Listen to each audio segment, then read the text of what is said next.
Thyroid cancer വന്ന എൻ്റെ രോഗി കോഴിക്കോട് മെഡിക്കൽ കോളേജിൽ തൈറോയ്ഡ് ക്യാൻസറിന് ട്രീറ്റ്മെന്റ് നടന്നുകൊണ്ടിരിക്കുമ്പോൾ റേഡിയേഷൻ സ്റ്റാർട്ട് ചെയ്യാൻ പറഞ്ഞു.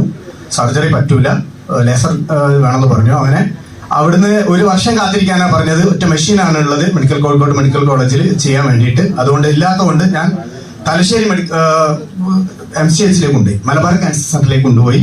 അവിടുന്ന് ചെന്നപ്പോൾ ഒരു 8-9 മാസത്തിനുള്ളിൽ ലേസർ ട്രീറ്റ്മെന്റ് തരാമെന്ന് പറഞ്ഞു. ഇതിന് ഭർത്താവില്ല, ഇപ്പൊ മരിച്ചു. പിന്നെ മക്കളില്ല, ഒരു മോള് മാത്രമാണുള്ളത്. നാട്ടുകാരെ സഹായത്തോട് കെട്ടിച്ച് ബോംബെയിലാണ് അവരുള്ളത്. നാട്ടിൽ വളരെ ദരിദ്രമായ ഒരു കുടുംബത്തിലാണ്.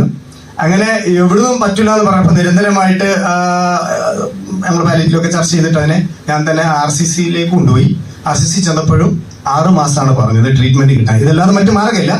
തൈറോയ്ഡ് ക്യാൻസറിന്റെ 3rd സ്റ്റേജിലാണ് ഉള്ളത്. അതുകൊണ്ട് യാതൊരു കാരണവശാലും ട്രീറ്റ്മെന്റ് അല്ലാതെ മറ്റു മാർഗ്ഗമൊന്നും ഇല്ല എന്ന് പറഞ്ഞു. ഏതായാലും ഇത് ആരോട് പറഞ്ഞില്ല. അതും കൂടി പറയേണ്ട, ടെൻഷൻ അടിച്ച് മരിച്ചു. അവിടെയും ട്രീറ്റ്മെന്റ് ഇല്ല.